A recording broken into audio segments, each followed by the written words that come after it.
Hello viewers, welcome to H and X academy. अॼु जे हिन लेक्चर खां असां एस्ट्रोनॉमी जो पोर्शन शुरू कयो आहे, जंहिंमें असां इहो सम्झंदासीं त यूनिवर्स छा आहे, यूनिवर्स केतिरी वॾी आहे ऐं यूनिवर्स में कहिड़ियूं कहिड़ियूं शयूं समायल आहिनि, जंहिंमें स्टार्स अची था वञनि, प्लैनेट्स अची था वञनि, गैलेक्सीज़ असांजूं अची थियूं वञनि ऐं हुन खां अलावा ॿियूं टेरेस्ट्रियल बॉडीज़ अची थियूं वञनि। त इहे सभु शयूं असां इन पोर्शन में कवर कंदासीं। तो लेट्स गेट स्टार्टेड।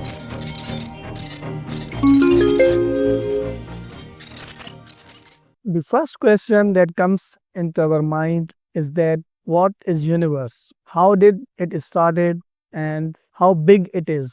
तो सब खां पहिरियों असांखे जेको सवाल अचे थो त काइनात आहे छा, केतिरी वॾी आहे ऐं इहा काइनात शुरू कीअं थी। त डेफिनेशन सम्झूं।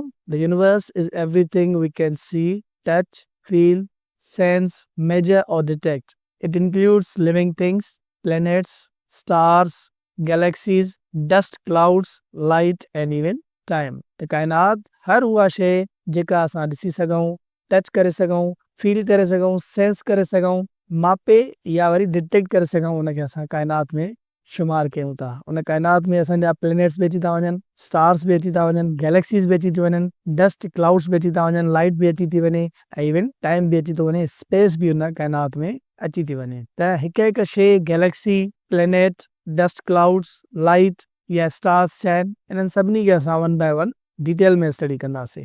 त काइनात असांजी बेसिकली हर उहा शइ जेका असां ॾिसी, फील, सेंस, मेजर करे सघूं, उनखे असां काइनात चऊं था पिया। उहो काइनात जो हिसो आहे। जीअं असांजो सोलर सिस्टम आहे, जंहिंमें असांजी प्लैनेट अर्थ आहे, इहो जस्ट हिकिड़ो प्लैनेट आहे, हिकिड़ो जस्ट सोलर सिस्टम आहे, जंहिंजो सेंट्रल बॉडी हिकिड़ो सिज आहे। त इहो मिल्की वे गैलेक्सी जो हिकिड़ो नंढड़ो हिसो आहे। उन मिल्की वे गैलेक्सी में मिलियंस जे तइदाद में सोलर सिस्टम्स आहिनि ऐं दुनिया में इन काइनात में ट्रिलियन जे तइदाद में अहिड़ियूं गैलेक्सीज़ आहिनि जेके एक्सपेंड थी रहियूं आहिनि। पहिरियों सुवाल हुयो त काइनात आहे छा, ऐं उन खां पोइ जेको नेक्स्ट क्वेश्चन असांजे माइंड में अचे थो उहो इहो आहे त काइनात शुरू कीअं थी। काइनात जे शुरू थियण ते हीअं त तमामु घणी थ्योरीज़ आहिनि, पर हिन वक़्त ताईं जेका मोस्ट एक्सेप्टेड थ्योरी आहे उहा आहे the big bang. The Big Bang Theory जे मुताबिक universe began to exist as a single point, unimaginably hotter and denser than anything, and it has been expanding ever since. त अॼु खां तक़रीबन 13.8 billion years ago, means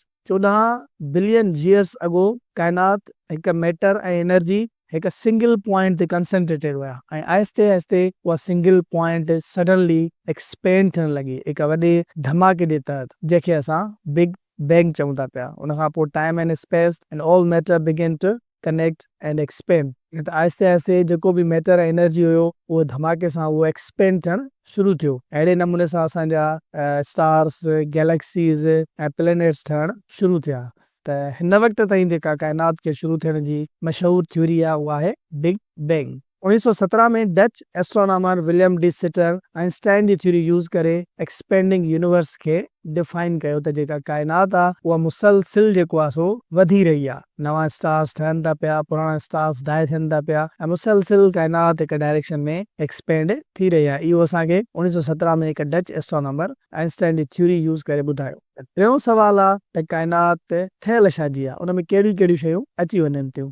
टियों number असांजो जेको सवाल आहे त काइनात ठहियल छा जी आहे, स्ट्रक्चर ऑफ द यूनिवर्स असां जॾहिं सम्झंदासीं त असांजे क्वेश्चन नंबर 3 जो आंसर बि असांखे मिली वेंदो। त काइनात जेका ठहियल आहे उन में सभ खां पहिरियों असांजो नेबुला अची थो वञे, जेके सिंगल असां नेबुला चवंदा आहियूं। नेबुला छा आहे? Giant cloud of gas and dust in space, often star nurseries. त नेबुला हिकिड़ो गैसिस ऐं डस्ट जो क्लाउड आहे, बादल आहे, जंहिंखे असां ऑफ्टन स्टार नर्सरीज़ बि चवंदा आहियूं, छो त उते स्टार्स ठहंदा आहिनि। हिन पिक्चर में तव्हां ॾिसो त हीउ हिकिड़ो तव्हांखे क्लाउड नज़र ईंदो।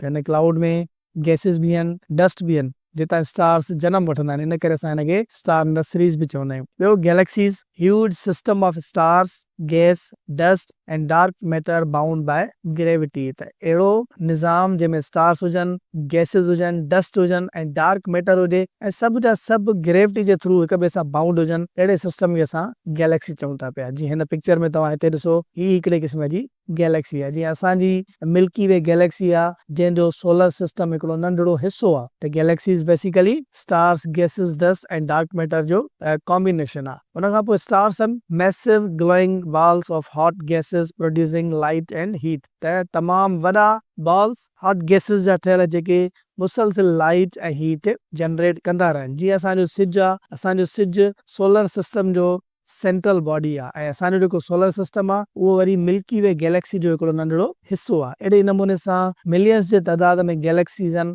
ऐं उन्हनि हिकु हिकु गैलेक्सीज़ में मिलियंस जे तइदाद में सोलर सिस्टम्स आहिनि, जिन में अहिड़े क़िस्म जा स्टार्स सिज वांगुरु रोटेट या रिवॉल्व या ऑर्बिट कंदा रहनि था पिया। उन खां पोइ सोलर सिस्टम ऐं star and all celestial bodies जेके असां प्लैनेट्स चऊं था ऑर्बिटिंग अराउंड इट। त हिकिड़ो अहिड़ो निज़ाम जंहिंमें स्टार सेंट्रल पार्ट हुजे ऐं उनजे चुधारी सेलेस्टियल बॉडीज़ जेके असांजा प्लैनेट्स आहिनि, ग्रह आहिनि, उहे रोटेट कंदा रहनि, ऑर्बिट कंदा रहनि। त अहिड़े निज़ाम खे असां सोलर सिस्टम चऊं था पिया। जीअं असांजो हिकिड़ो नंढड़ो सोलर सिस्टम आहे जंहिंमें सेंट्रल बॉडी सन आहे ऐं 8 प्लैनेट्स उनजे चुधारी ऑर्बिट कंदा रहंदा। जीअं तस्वीर में तव्हां ॾिसो त सिजु आहे, उनजे चुधारी ज़मीन आहे, मार्स आहे, विनस आहे, इहे रोटेट कंदा रहनि था, ऑर्बिट में घुमंदा था रहनि। त स्ट्रक्चर जॾहिं असां सम्झूं था काइनात जो, त काइनात एतिरी वॾी आहे जो हुन में नेबुला अची थो वञे ऐं clouds of gases and dust, galaxies जेके मिलियंस जे तइदाद में आहिनि ऐं हिकिड़ी गैलेक्सी में ट्रिलियंस ऑफ स्टार्स आहिनि ऐं हिकु स्टार सोलर सिस्टम ठाहे थो पियो, उनजे चौधारी मुख़्तलिफ़ प्लैनेट्स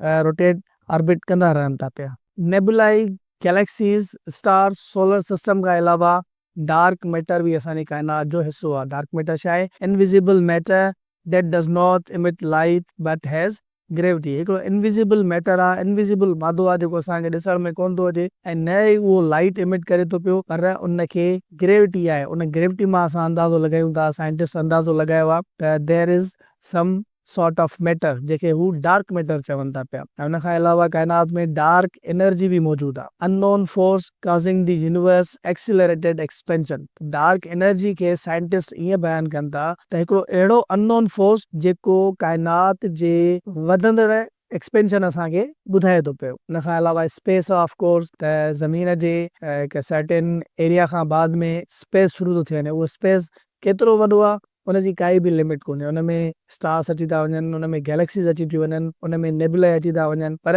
जॾहिं असां पंहिंजे प्लैनेट जी ॻाल्हि था कयूं त असांजे प्लैनेट ऐं सोलर सिस्टम में नंढड़ा नंढड़ा कॉमेट्स, मीटियोराइट्स, पत्थर ऐं एस्टेरॉइड्स भी रोटेट कंदा रहनि था। त इहे भी असांजे यूनिवर्स जो हिसो आहिनि। हिन तस्वीर में तव्हां लॻभॻि 2 बिलियन स्टार्स खे ॾिसी रहिया आहियो। ही नंढा नंढा जेके आहिनि न, ही नंढा नंढा स्टार्स आहिनि ऐं ऑलमोस्ट 2 बिलियन स्टार्स आहिनि जेके एंड्रोमेडा गैलेक्सी, जेका असांजे मिल्की वे गैलेक्सी जे सभ खां वेझी में वेझी गैलेक्सी आहे, एंड्रोमेडा गैलेक्सी, उन जेको नंढड़ो पार्ट आहे जंहिंमें ही 2 बिलियन स्टार्स तव्हां ॾिसी रहिया आहियो, जेको हबल स्पेस टेलीस्कोप आहे, उन इहा तस्वीर कढी आहे। हाणे तव्हां ॾिसो त ही एंड्रोमेडा गैलेक्सी जो हिकिड़ो नंढड़ो पार्ट आहे जंहिंमें 2 बिलियन स्टार्स आहिनि। त एंड्रोमेडा गैलेक्सी ऐं मिल्की वे गैलेक्सी जी सभ खां वेझी में वेझी गैलेक्सी आहे ऐं हिते ॾिसो 2 बिलियन स्टार्स आहिनि। त हिन में केतिरा न सोलर सिस्टम्स हूंदा ऐं केतिरी न स्पेस असांजी हॾी आहे। त असांजी काइनात हिकिड़ी तमामु वास्ट आहे ऐं जेका मुसलसिल एक्सपेंड